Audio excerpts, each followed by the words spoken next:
The magic ring is a crocheting technique often used as the starting point for circular projects, helping to avoid leaving a tight knot or chain at the center of the work. Here are the steps for crocheting a magic ring. 1. Make a ring. Hold the yarn with your non-dominant hand. Leave a length of about 10 centimeters at the tail as a reservation. Circle from bottom to top in the middle finger position. Pinch the yarn with your thumb and ring finger. To crochet in the ring, hold the crochet with the leading hand. Use the crochet to penetrate from below. Hook the yarn behind. Pull the thread out, and the hook wraps around the crochet from bottom to top. Pinch the line position up to the middle finger position. The tension of the control ring is uniform, neither too tight nor too loose. Then the wire is drawn to get a knot that holds the magic ring in place. This locked needle is used as a standing needle, not counting the number of needles. Control the tightness of the yarn loop on the crochet by using the index finger. 3. Start knitting. Continue winding the wire in the loop and pulling out the coil until you have the required number of strands or stitches. So here's an example. We're crocheting 6 single crochets. 4. Place a stitch marker in the first stitch. Put a marking buckle on the first needle for easy traceability. Then continue to crochet the back 5 single crochets. Crochet through the magic ring. 1. See 3 lines. Crochet thread winding. The tip is hooked from top to bottom to get 2 loops. Check the tension to ensure that your tension is even, neither too tight nor too loose. Crochet winding. The tip is hooked from top to bottom through the 2 pin loops. Second single crochet complete. 1 more time. Crochet through the magic ring. Crochet thread winding. The tip is hooked from top to bottom to get 2 loops.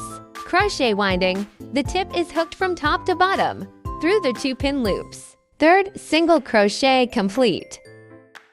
Next, complete the remaining 3 single crochet by yourself.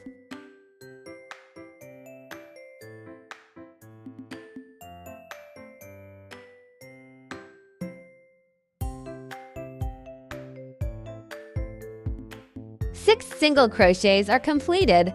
Let's count the number of stitches together. From the top, a V is a pin. 1, 2, 3, 4, 5, 6.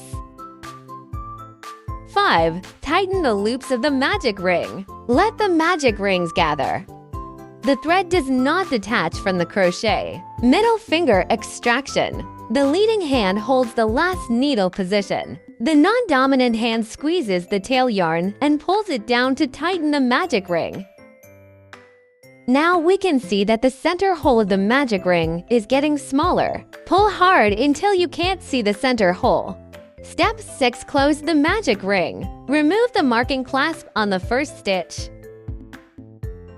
The non-dominant hand ray grips the yarn to ensure that the yarn tension is moderate. Next, insert the crochet into the top of the first single crochet, making a pull needle to close the magic ring. Through the 2 half rings of the V shape. 3 yarns seen from the top down. Crochet winding. The tip is hooked from top to bottom through the entire needle ring.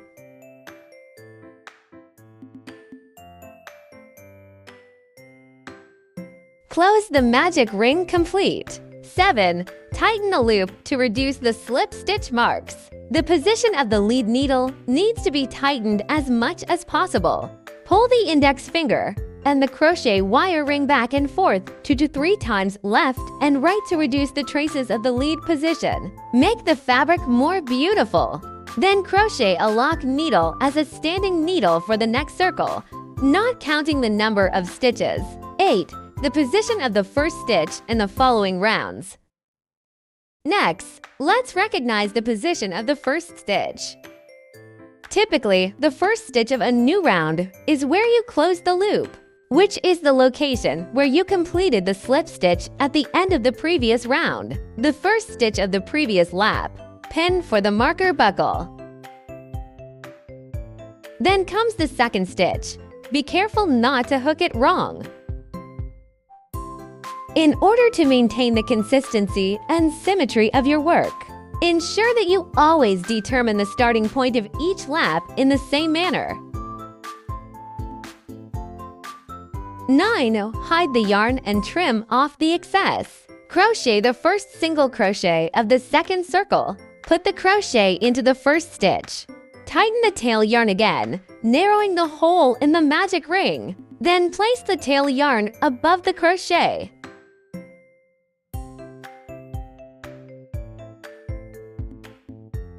After the thumb and middle finger pinch the magic ring and the end of the tail line. Continue crocheting the first single crochet with the remaining unfinished part. This way the tail yarn is covered with the new stitches. When hiding the tail yarn, make sure it doesn't come loose from the fabric. Then place the marked buckle on the first needle.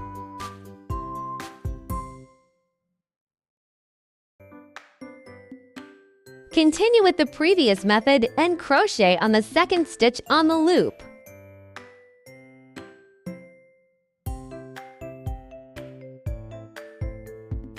Thread crochet into the stitch. Then place the tail yarn above the crochet. After the thumb and middle finger pinch the magic ring and the end of the tail line. Hook the yarn to get 2 loops. Crochet winding through all loops. Second single crochet. Examine the work from the front to ensure that the tail yarn is properly concealed without affecting the appearance of the work. Continue crocheting the third single crochet. Crochet into stitches. Place the tail yarn above the crochet. Hold the hole. Hook the yarn to get 2 loops. Crochet winding through all loops. In this way, cover the tail yarn with new stitches after 3 stitches. Check for hidden effects. Tighten the tail yarn again and tighten the magic ring. Flip the fabric over. Make sure the tail yarn is safe and will not come loose from the fabric. Once the tail yarn is hidden and safe, you can trim off any excess, but make sure to leave enough length to prevent the tail yarn from loosening from the hidden area. Hidden line action completed. Then flip the fabric back to the front. The non-dominant hand ray grips the yarn to maintain yarn tension. The tail yarn is neatly hidden, making your work look more professional and tidy. 10. Continue crocheting.